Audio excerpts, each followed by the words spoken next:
열왕기하 2장 9절에서 11절까지 말씀 같이 읽습니다. 건너매 엘리야가 엘리사에게 이르되 나를 내게서 데려감을 당하기 전에 내가 내게 어떻게 할지를 구하라. 엘리사가 이르되 당신의 성령이 하시는 역사가 갑절이나 내게 있게 하소서 하는지라. 이르되 내가 어려운 일을 구하는도다. 그러나 나를 내게서 데려가시는 것을 내가 보면 그 일이 내게 이루어지려니와 그렇지 아니하면 이루어지지 아니하리라 하고 두 사람이 길을 가며 말하더니 불세례와 불말들이 두 사람을 갈라놓고 엘리야가 회오리 바람으로 하늘로 올라가더라. 아멘. 열왕기하 2장 9절에서 11절입니다. 승계의 원리, 승계의 원리라는 말씀의 제목이 되겠습니다. 계승의 원리라고도 볼 수가 있겠습니다. 하나님께서 하나님의 계획을 성취하고 이루어 가십니다. 그때에 하나님의 계획을 이루어가는 통로, 사람들이 있습니다. 하나님의 일은 결국에 사람을 통하 이 땅에 흘러온다라는 것입니다. 그런데 아무리 대단한 사람이랄지라도 때가 되면 하나님께서 그를 불러 가십니다. 그 시대가 끝나게 되는 것이죠. 사람이 한 세대가 하고 한 사람의 삶이 끝났다고 해서 하나님의 계획도 끝나지 않습니다. 하나님은 그 계획을 또 다른 사람들을 통해서 계승하고 이어 가십니다. 마치 아담을 통하여서 주셨던 구원과 회복의 약속이 예수 그리스도께로 그대로 이어져 내려온 것처럼 그렇게 하나님의 계획은 끝없이 쉼없이 이 사람을 통해 또 그 사람을 통해 저 사람을 통해 이어져 가는 것입니다. 그렇기 때문에 우리 인생 가운데 참 영광스러운 것이 있다면 우리 삶을 통해서 그 계획이 나타나고 이루어져 가는 것이죠. 우리가 어차피 누군가에 의해서 쓰여진다, 이른바 좀 안 좋은 표현일 수 있겠지만 사용되어진다라면 하나님의 선한 계획을 위해 쓰여지고 사용되는 것이 참으로 복된 일인 줄 믿습니다. 그러면 어떻게 우리가 하나님께로부터 계속 이어지고 또 이어져가는 그 사명의 계승자가 될 수 있을까요?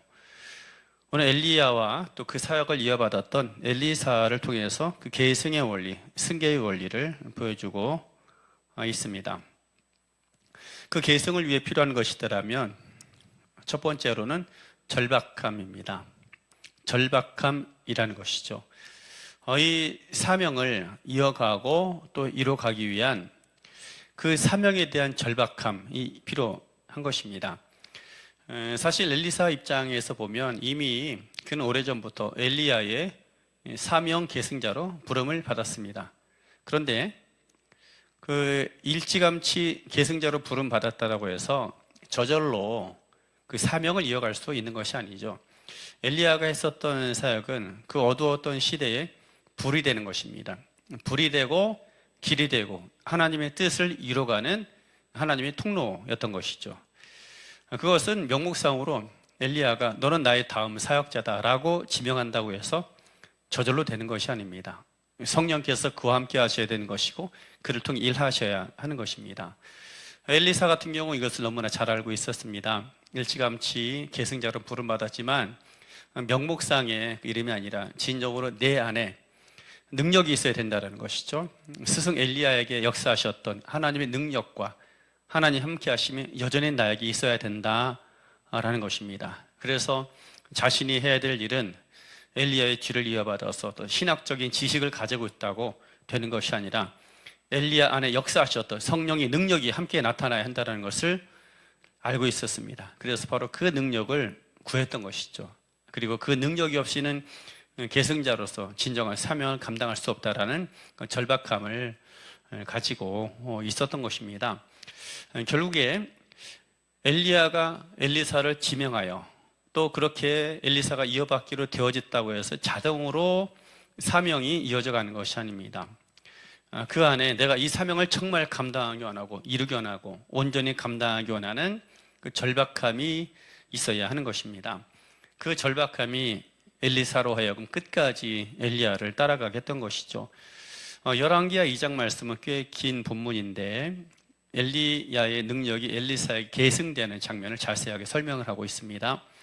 엘리야가 이제 자기가 하나님께로 부름받을 때가 되어서 이제 계속해서 자리를 옮겨가면서 그동안 함께 있었던 선지자 생도들 무리와 작별을 하고 또 삶을 나눕니다. 이곳저곳을 돌아보게 됩니다. 그 가운데 계속해서 엘리사가 계속 쫓아가는 거예요. 이 그룹, 저 그룹, 또 저 건너편 그룹, 엘리야가 이동하는 곳마다 같이 쫓아다니는 것입니다. 그때마다 엘리야가 말하죠. 엘리사야, 그만 좀 따라오라. 그만 좀 따라오라. 또 주변에 있는 여러 많은 선지자 생도들이 말하죠. 하나님께서 오늘 엘리야 선지자를 데리고 가십니다. 당신도 그거 알고 계시지요? 라고 말을 합니다. 엘리사가 말하죠. 나도 알고 있어. 나도 알고 있으니 잠잠하시오. 라는 것입니다. 이 과정을 살펴보면 마치 다른 제자들은 스승을 사랑하지 않아서 아니면 이미 엘리야에게 우리가 얻을 이익은 다 얻었다. 엘리야 조금 있으면 세상 떠나가는데 끝까지 따라가 봤자 무슨 소용이 있겠느냐. 그런 것처럼 보입니다. 그런데 사실 그게 아니에요. 엘리야 같은 경우는 또 하나의 갈망이 있었습니다. 이제 그가 삶을 마지막으로 마치는 그 순간 하나님과 조용히 그 마지막을 함께하고 싶었던 것입니다. 하나님의 임재 가운데 하나님께로 가고 싶었던 것이죠. 엘리야 같은 경우는 고독에 익숙한 사람입니다. 고독을 즐겼다라기보다는 그는 하나님과 1대1로 친밀한 관계 속에 있는 것을 매우 즐겼던 사람이기도 합니다.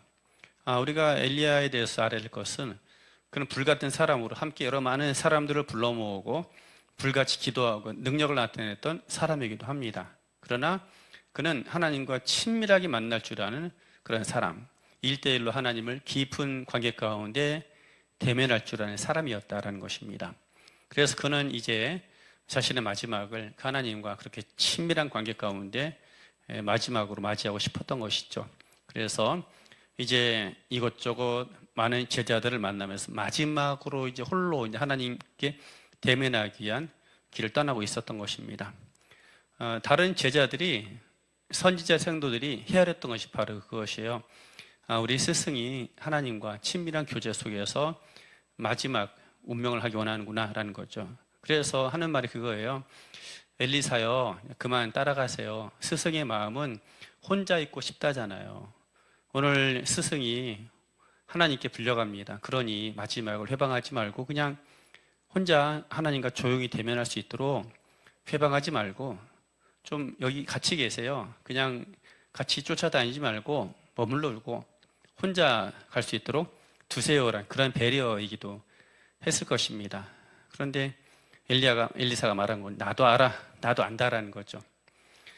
이 엘리사가 끝까지 엘리야를 놓아주지 않았던 것은 자신이 맡아서 감당해야만 하는 일은 엘리야에게 있었던 능력이, 권능이 나에게 있지 않으면 나는 그 사명을 감당할 수 없다라는 절박함이었던 것입니다. 놀랍게도 그 절박함 가운데 하나님께서 엘리야에게 있었던 능력을 그대로 부어 주십니다. 엘리사가 엘리야에게 당신에게 역사하는 성령의 감동이 내게 갑절이나 있게 해달라고 했는데 실제로 엘리야는 8개 이적을 행했다라면 엘리사는 16개의 기적을 행하죠. 2배로 행했다라고도 볼 수 있지만 그 말에는 무슨 의미가 있는가 하면 엘리야의 적통계승자라는 것입니다. 엘리야가 했던 것을 그대로 해내는 적통계승자의 의미, 이것이 두갑절의 영감이라는 거죠. 히브리 전통에 의하면 갑절의 유산은 맞이에게, 진정한 계승자에게 주는 것이기 때문인 것입니다. 그래서 엘리사는 어쨌든 그날 실제로 명목상의 영적 계승자, 적통 계승자만이 아니라 능력을 그대로 이어받아서 엘리야가 했던 사역을 그대로 감당하는 자가 됩니다. 그리고 스승보다 더 많은 일들을 하고 이제 감당하게 되었던 것입니다. 이 모든 계승의 원리는 무엇인가 하면 절박함인 것입니다. 절박함. 예의 바른 사람을 통해서 하나님께서 응답하지 않아요. 예의 바른 사람에게 능력이 계승되는 것이 아니에요. 예수님 안에 있던 능력, 예수님이 행하셨던 일들을 나도 행하기 원합니다. 주님께서 이런 수많은 일들과 기적을 행하셨는데 나에게도 그런 능력을 달라라는 거죠. 예수님께서 이루셨던 나라는 사탄의 도전을 물리치고 꺾고 질병을 제압하고 거친 파도를 잠잠하게 하고 세상의 문화와 세상의 세력들을 제압하는 영적 권능의 사역이었던 것입니다. 예수님의 사역은 어떤 철학적인, 현학적이고 또 아니면 지성적인 가르침, 그것만이 아니었어요. 예수님의 사역은 진정한 영적인 싸움이었고 치열하게 사탄의 세력과 다투는 그런 싸움이었던 것입니다. 그래서 그 사역은 지금도 이루어져 가야 합니다. 예수님께서 이미 승리하셨지만 우리에게는 아직도 어둠이 있고 또 부딪혀 싸워 이겨내만 하는 영적 전쟁들이 아직도 많다라는 것이죠. 그것은 지식으로 이루어지는 게 아니에요. 또 아니면 관념적으로, 어떤 철학적으로, 생각으로 성경 공부만 많이 해서 이루어지는 것이 아닙니다. 말씀이 능력이 되게 하고 말씀이 현실이 되게 하는 성령의 권능이 있어야 되는 것입니다. 이것은 누구를 통하여 이루어지게 되느냐? 절박함으로 하나님 앞에 나오는 사람들을 통해서 나타나고 이루어지게 되는 것입니다. 예수님 같은 사역을 나도 하게 해주십시오. 예수님 하셨던 것처럼 나도 이 일을 행하기 원합니다라는 거죠. 예수님께서 요한복음에서 말씀하신 나를 믿는 자 내가 하는 일을 그도 할 것이고 그보다 더 큰 일도 하리라.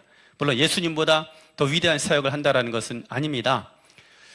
예수님 하셨던 곳보다 더 많은 곳에 다니면서 예수님 하셨던 것과 똑같은 사역들을 감당해내는 사람들을 이야기하는 것입니다. 그것은 예의 바르게 주님을 사모함이 아니라 절박함으로 주님을 사모하고 갈망하는 그런 사람들을 통해서 바로 계승이 되는 것입니다. 우리의 명함만, 직분만 계승되는 것이 아니라 능력이 계승되고 능력이 이어져 가야 하는 것입니다. 우리가 절박함으로 그 주님을 사모하고 주님의 능력을 사모하고 그 얼굴을 구함을 통해서 우리 인생 삶 가운데 예수님의 능력이 나타나고 예수의 사역을 온전히 이어받는 또 그 이 온전히 이어받아 사명을 감당하는 하나님의 사람 되기를 예수님의 이름으로 축원합니다.